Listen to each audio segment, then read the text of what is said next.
A gente vai ilustrar agora, ainda no exemplo do Fibonacci, um pouco do que a gente falou sobre a ordenação topológica, né?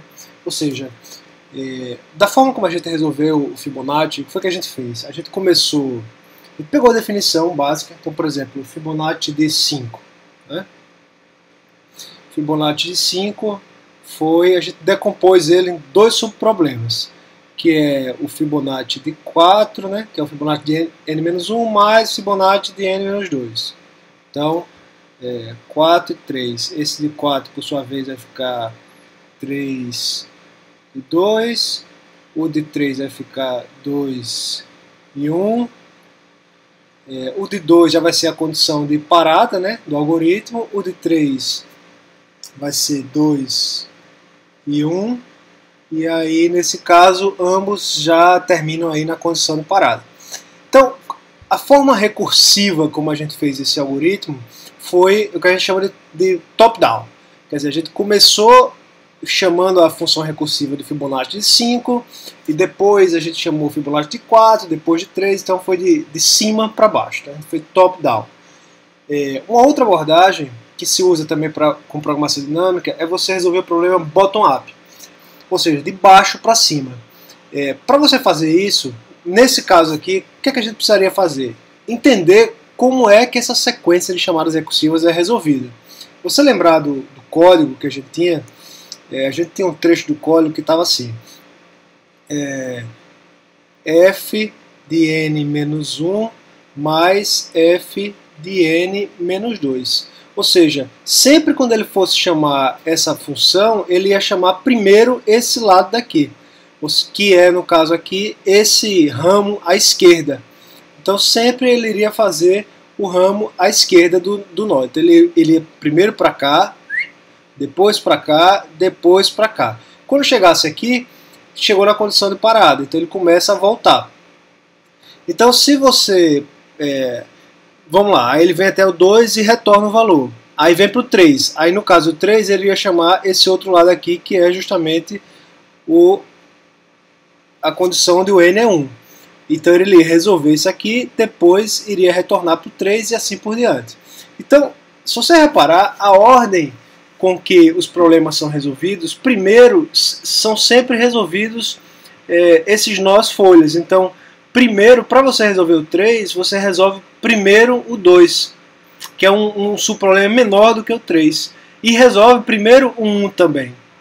Então a ordem com que isso é resolvida, ela é sempre dessa forma. Primeiro ele resolve, nesse caso aqui, o 2, depois resolve o 1, depois resolve o 3, depois resolve, aí o 2 já foi resolvido, né, que a gente guardou o resultado, depois resolve o 4, depois resolve o 5. E isso vai se repetir até chegar, se você por acaso aqui fosse n, ao invés de 5 fosse 50, ele iria vir aqui do 5 até o 50. Então a ordem, que é o que a gente chama de ordem topológica, aqui, que é a ordem a ordem na qual os subproblemas são resolvidos, ela pode ser vista aqui através dessa árvore da recursão. Então nesse caso aqui é essa ordem. O que significa que é possível a gente construir um algoritmo que a gente resolva primeiro o Fibonacci desse número, depois o Fibonacci desse número, depois o Fibonacci desse número, usando o resultado desses dois Fibonacci.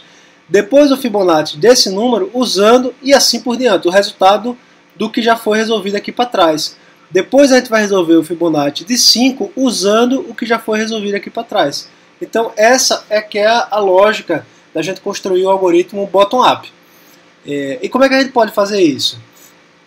Deixa eu apagar aqui essa tela, apagar esse pedacinho aqui de baixo, e a gente faz o algoritmo. Eu vou tentar deixar essa árvore aí, para a gente fazer o algoritmo aqui no cantinho. Então, a gente pode fazer o seguinte: Fibonacci, vou fazer aqui o algoritmo, Fibonacci de n vai ser, eu vou aqui declarar um array, certo? Um array f de tamanho n, mais 1. Esse é o array que eu vou guardar. Eu vou dizer que esse array aqui, que f de 0 é igual a 0, que f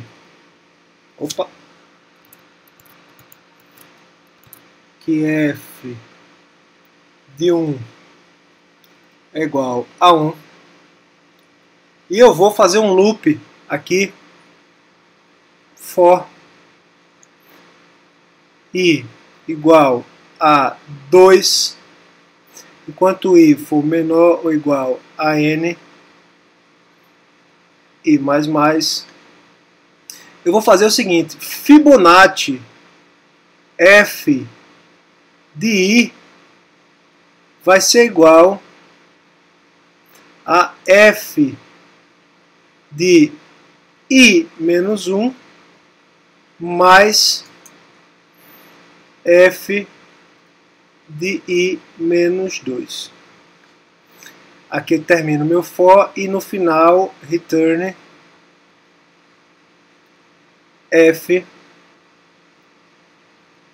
de n.